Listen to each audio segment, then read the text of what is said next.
Karena terlalu banyak saksi siluman dengan berbagai versi hingga sulit kita percaya dengan apa yang disampaikan. Bahkan ada begitu banyak versi dari berbagai pihak.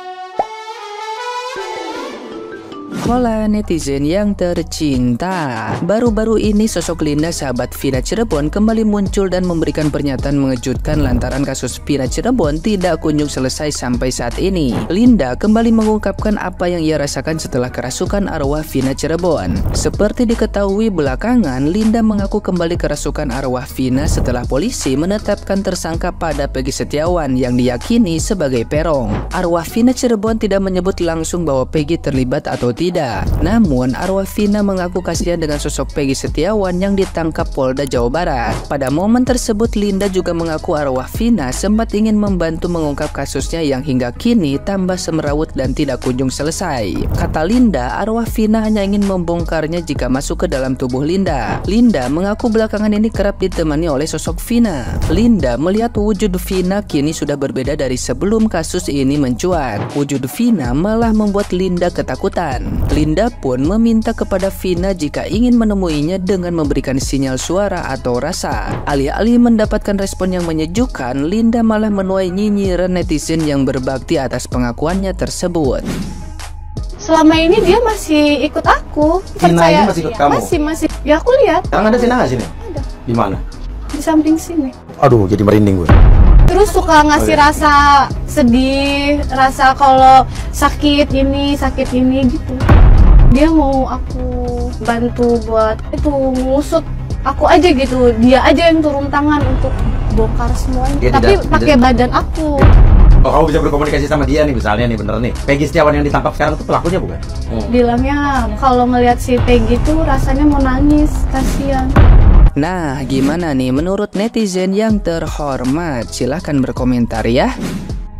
Guys, si Linda muncul dengan keterangan bahwa film yang ada di Vina itu katanya kurang related gitu ya, nggak benar katanya ya, karena mereka kehilangan narasumbernya which is adalah saya. Perasaan kata dia kurang nggak gitu kenal dengan si Vina ya kan, cuman berapa kali ketemu gitu kan ya. Terus dia juga bilang katanya nggak mengenal gitu anggota-anggota Moonraker ataupun para pelaku kasus di Vina itu. Dia nggak melihat gitu ya, dia nggak melihat dan nggak kenal para pelaku. Kok bisa dia dikatakan, dia bilang dengan mulutnya sendiri kalau mereka kehilangan tokoh utama which is adalah dia gitu kan. Aneh guys ya, jangan-jangan dia terlibat, jangan-jangan dia ada di dalam kejadian itu gitu ya, dia ada pada waktu kejadian itu. Jangan-jangan ya guys, jangan-jangan loh, jangan-jangan gitu kan. Jadi aku kok makin kesini aku tadinya mau percaya gitu kepada statementnya Wirang gitu, bahwa Linda kemungkinan adalah bisa dikatakan saksi kunci, saksi mahkota gitu ya, karena dia bisa terkoneksi dengan arwahnya si Vina. Ini aku benar-benar membuat kita ya para wartawan ya, aku sarankan kalian kejar itu Linda dan tanyakan makna dari statement bahwa mereka kehilangan narasumber which is adalah Linda. Narasumber dalam hal apa nih? Dalam hal kesurupan atau apa nih? Kalau dalam hal kesurupan oke lah gitu ya. Tapi kalau dalam hal kejadian atau ada di lokasi kejadian kan itu sebuah tanda tanya ya. Kan katanya dia nggak kenal dengan, nggak tahu siapa pelakunya. Katanya dia nggak begitu mengenal Vina, ya kan? Terus katanya dia juga nggak ada pada waktu kejadian, nggak melihat, nggak menyaksikan langsung. Tapi kok bisa-bisanya dia mengklaim dirinya sebagai narasumber gitu ya? Gimana menurut kalian? Ini harus dikejar ini ya, para wartawan harus dicecer lagi.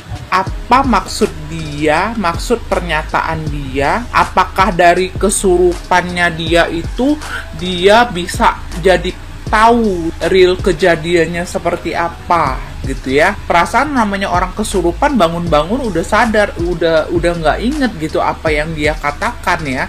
Setahu aku nih, yang namanya orang kesurupan nih ya, pasti bangun-bangun melek-melek mata tuh udah nggak nge gitu ya.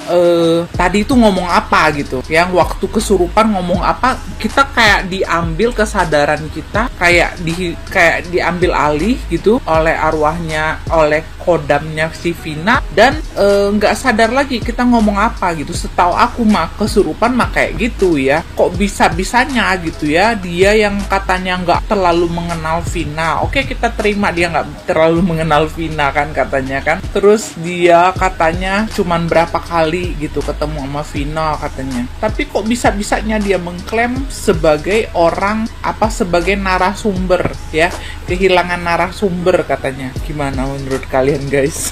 Tadinya aku mau membela Linda nih ya, tapi mendengar pernyataan dia yang satu ini jujur aku tanda tanya gitu kan.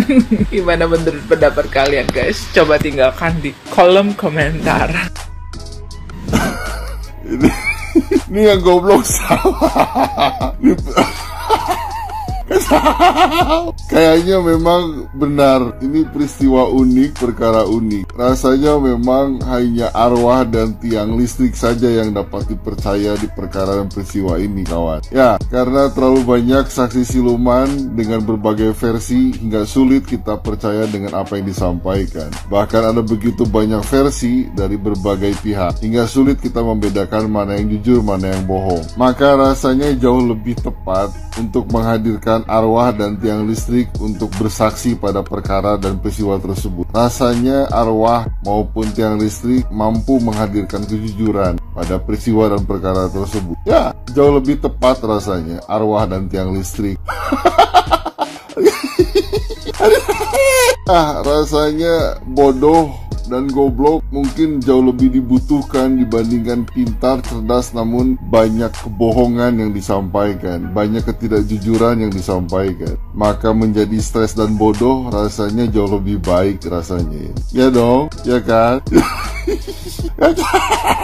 Maka mari kita usulkan kepada pihak majelis hakim ataupun pihak persidangan ataupun pengadilan untuk sesegera mungkin menghadirkan arwah dan tiang listrik tersebut untuk memberikan kesaksian faktual terkait peristiwa dan perkara tersebut. Karena memang rasanya arwah dan tiang listrik jauh lebih pantas dihadirkan di persidangan. Karena mungkin saja arwah dan tiang listrik mampu lebih jujur ya, mampu lebih jujur. Rasanya sih seperti itu ya. Kalian bisa bayangkan, setiap saksi memiliki versinya masing-masing. Aparat pun memiliki versinya masing-masing. Korban, pelaku memiliki versinya masing-masing. Bahkan ada banyak pihak memiliki versinya masing-masing. Hingga sulit kita membedakan mana yang jujur, mana yang palsu, mana yang berkata apa adanya, mana yang berbohong. Maka rasanya benar, hanya arwah dan tiang listrik yang menjadi saksi yang mampu jujur. Ya dong, ya kan?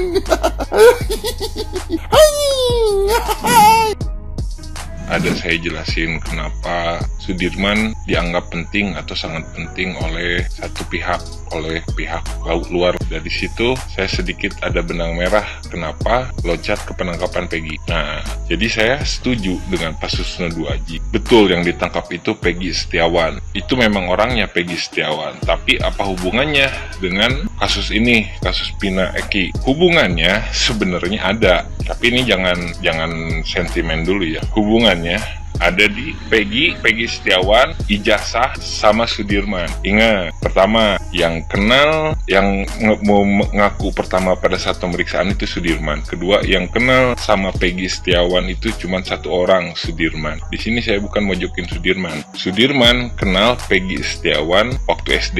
Nah, jadi terjawab pertanyaan, kenapa alat bukti, barang bukti yang disita oleh Polda itu ijazah, STNK, KTP. Sebenarnya itu adalah benang merah dari kesaksian Sudirman sebagai terdakwa ke Peggy Setiawan. Ini satu. Lalu kenapa Sudirman sampai menyebut Peggy Setiawan. Itu kan? Jadi gini, kita berada dulu di posisi Sudirman sebagai orang yang cacat keterbelakangan mental. Ini maaf ya, bukan mendramatisir, tapi ya memang kalau misalkan bener ini terjadi, ini jahat aja, asli jahat. Ini orang idiot dipaksa ngaku bener. Kacau. Gini, saya posisikan diri saya ke Sudirman yang waktu dimintai keterangan dipres sambil diintimidasi dengan fisik lah. Nggak tahu itu dipukulin, digebukin atau disetrum, nggak tahu lah, itu cuman mereka yang tahu. Cuman kalau saya benar-benar berada di posisi Sudirman, di tengah ketakutan, di tengah ketidaktahuan, di tengah panik, saya cuman mikirin satu, gimana caranya keluar dari situasi seperti itu yang diinterogasinya dengan segala cara. Cara pertama tuh, saya pasti kalau misalkan bisa kabur, saya kabur, jujur. Tapi kabur juga kalau berpikirnya tidak matang, yang ada mungkin karena hajar ulang malah lebih parah. Kedua, saya bakal cari dalam ingatan saya orang yang kira-kira namanya atau ciri-cirinya dekat dengan yang ditanyakan oleh sang penyidik lah, untuk yang minta keterangan. Jadi mungkin kalau misalkan saya di posisi Sudirman, saya bakal nyelam keingatan saya dari mulai sebelum saya masuk, saya di luar SMA, SMP, SD, TK mungkin yang saya ingat, dan mungkin di situ barulah saya nyebut ada nih yang sedikit nyambung. Celetuk saya bilang Peggy Setiawan, mungkin ini Peggy Setiawan. Udah beres, selesai. Saya keluar dari zona tersiksa. Dan ini kejahatannya bro, orang idiot.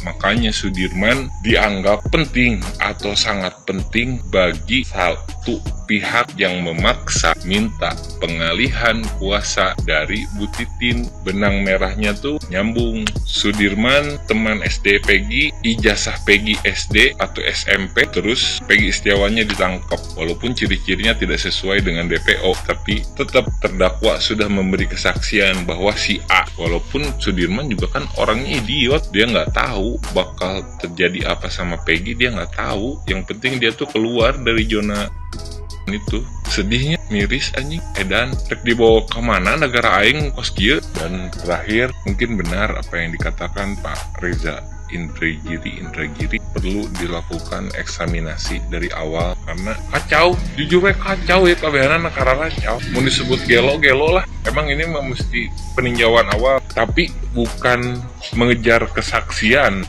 bukan mengejar pengakuan, tapi mintai keterangan. Jadi nanti saya insya Allah kedepannya bakal, sedih asli bro, edahan negara orang cabut marut anjing, karya patut anjing, garaji gede-gede, menang SK lah, menang pensiun, waduh anjing.